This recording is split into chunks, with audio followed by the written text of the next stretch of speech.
think that drinking is my job. Largely it is. But I need a small ale just to tell a tall tale, for which people might pay a few bob. I've traveled all over this country. I've drunk in the east and the west.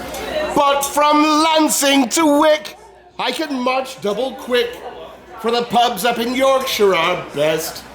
So here's to the grand pubs of Yorkshire, the White Bear, the Star, and the Plough, the Admiral Ben, and the Parson's Revenge. How I wish I was drinking there now.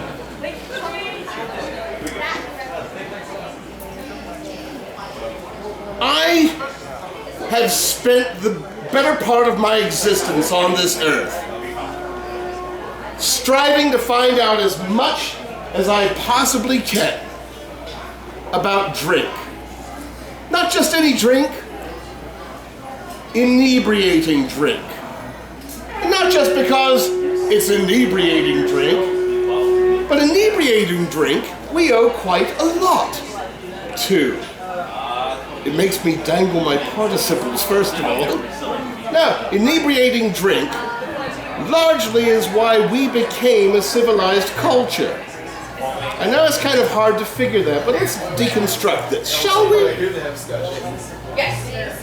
About 11,000 years ago, the whole process started. That's when we found out by accident that we can make alcohol. It had to have been by accident. It's so bloody easy. If you take barleycorn seeds, the tavern is named after the barleycorn seeds. We in the British Isles hold the barleycorn seed very sacred. Why? Because we bake a lot of bread with barley? No. We brew a lot of beer with barley, and we distill a lot of spirits with barley. And this process, as I said, started about 11,000 years ago. 11,000 years. So you take barleycorn seeds and put them in water and just let them sit. 9 times out of 10, something interesting is going to happen. Something that will amount to beer. Not necessarily good beer, but the beginnings of a simple ale. Because something happens to that barleycorn seed in the water while it's sitting there waiting. Something comes down out of the firmament.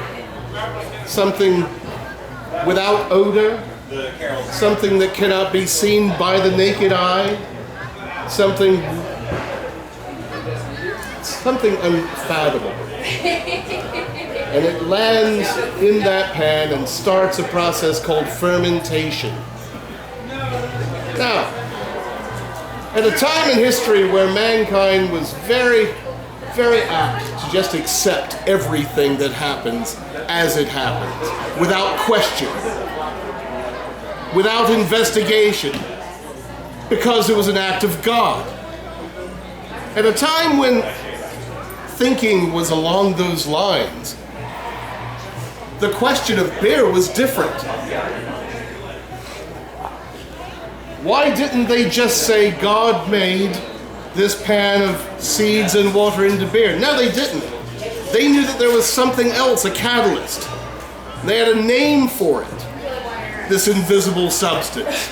Eventually we would learn to use yeast. And it was something that could be held.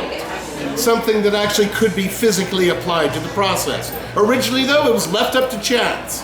And they had a name for this invisible substance. Gott ist gut is what the Saxons called it. God is good. That was their name for the invisible, magical catalyst that came down out of the firmament to turn their bowl of seeds into ale. So this happens. And it happens in Europe. It happens in Asia, it happens in Africa, North and South America, Australia. And as I said, it goes back 9 to 11,000 years. It didn't happen Well, actually, it happened faster than the wheel. We had not developed the wheel, but we made beer. There are those who say the wheel was developed so that we could move the beer that we developed. Now, if you want to talk about what various cultures have done for this miracle to develop it into a lovely beverage, give me the English. I believe the English have done more than anyone else. Everyone always wants to go right to the Germans. Don't get me wrong. Germans have done a lot of very fine things for beer. Many fine things. Purity laws. So simple. What goes in the beer has to be good. That is brilliant. In England, if you broke the guidelines established by the Crown for making beer, you could lose your head. That's how serious the English took it. And the other thing that the English did that we should forever be indebted is they defined a pint. Seems a very simple thing. A pint. You order a pint of beer, what do you get? 20 ounces of beer. It's that simple. It's a pint of beer, right? Several hundred years ago, a pint was not necessarily a pint. A pint could be any size, shape. It could be used to drink anything out of. It was not specific enough for the glory that is beer.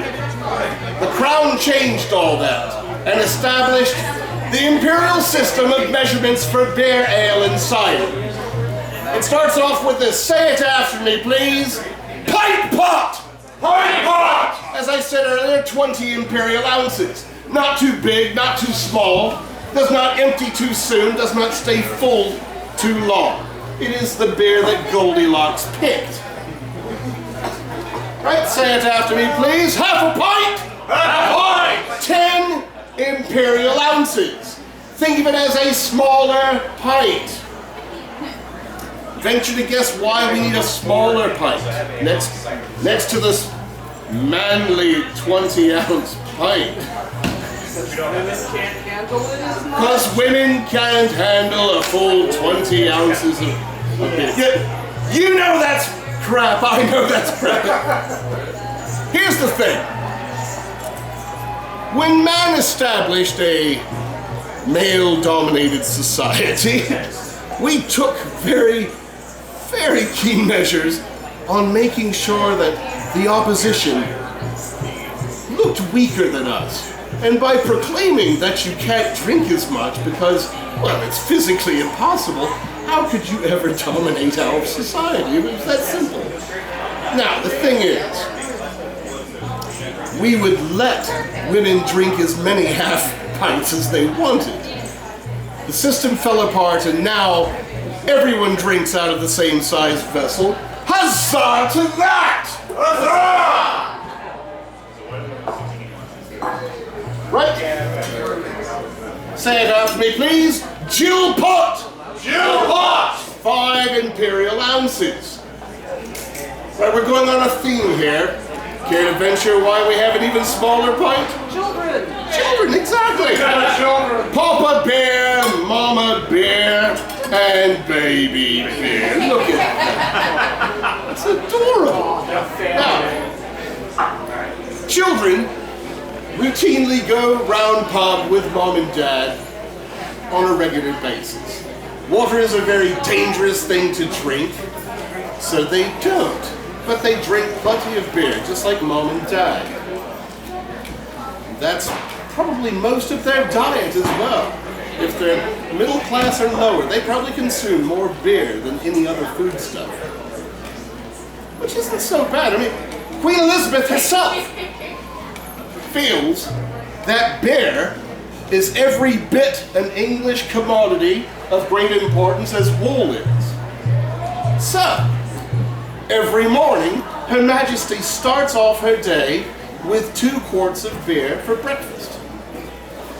This is very progressive. Very progressive.